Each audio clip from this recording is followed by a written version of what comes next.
On February 14th, the Department of Homeland Security partially shut down. TSA officers, Coast Guard personnel, Secret Service agents, all working without pay. Republicans said Democrats shut it down to protect illegal immigrants.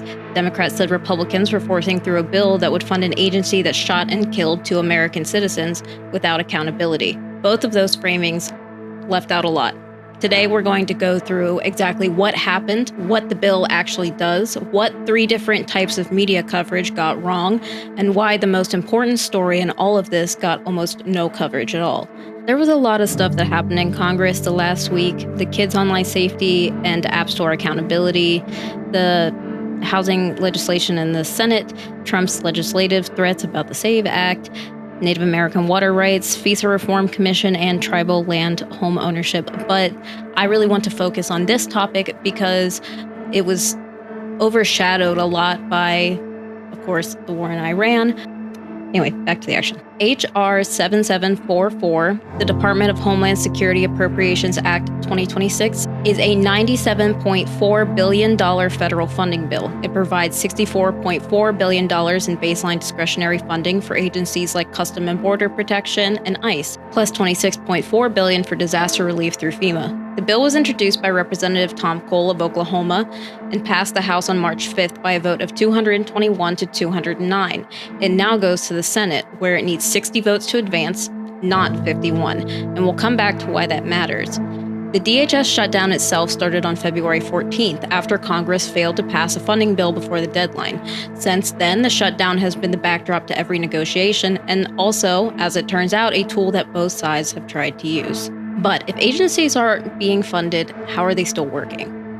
When Congress failed to pass appropriations, the Antideficiency Act prohibits federal agencies from obligating money not yet approved, but there is an exception.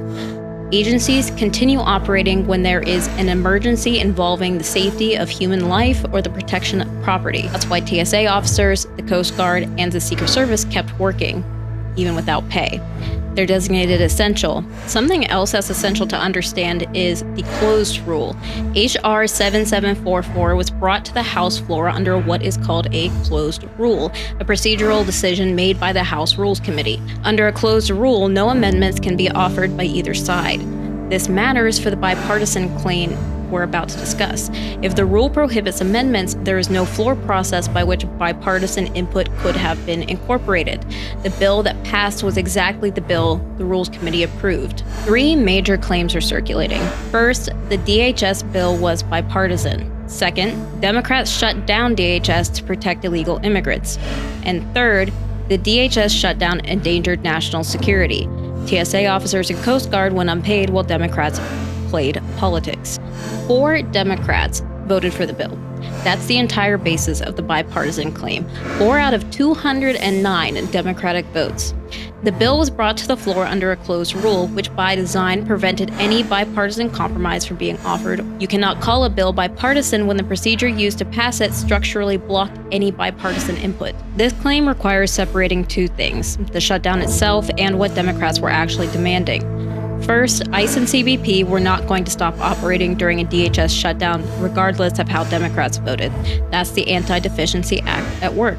The Senate's own bill summary acknowledged that ICE and CBP could continue operations using funds from a previous legislative package, the One Big Beautiful Bill Reconciliation Act.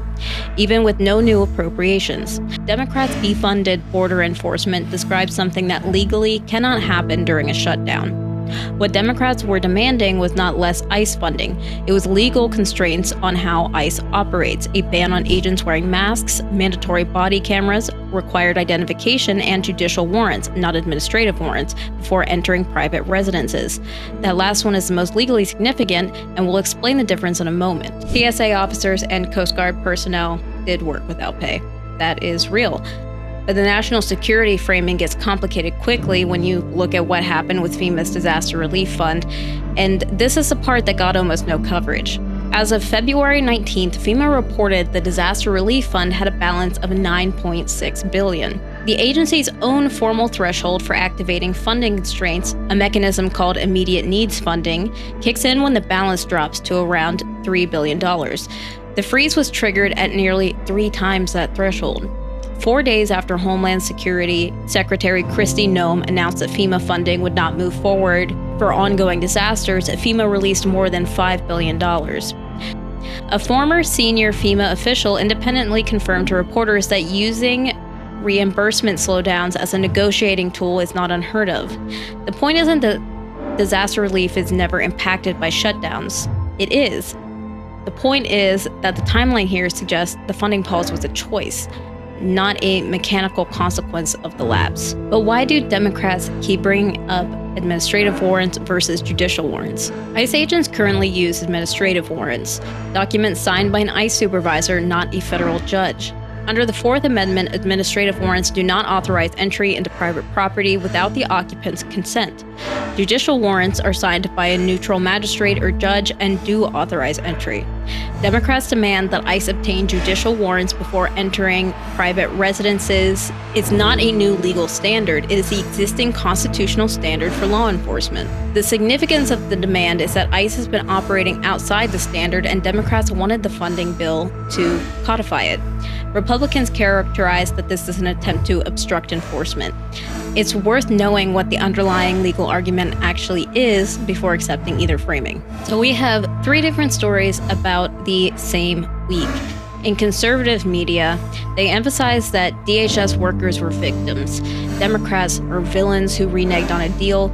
The bill was described uniformly as a bipartisan compromise, and Republicans said they were already on board with de-escalation training, and Democrats were portrayed as unreasonably demanding. In the liberal and progressive media, Democrats didn't go far enough.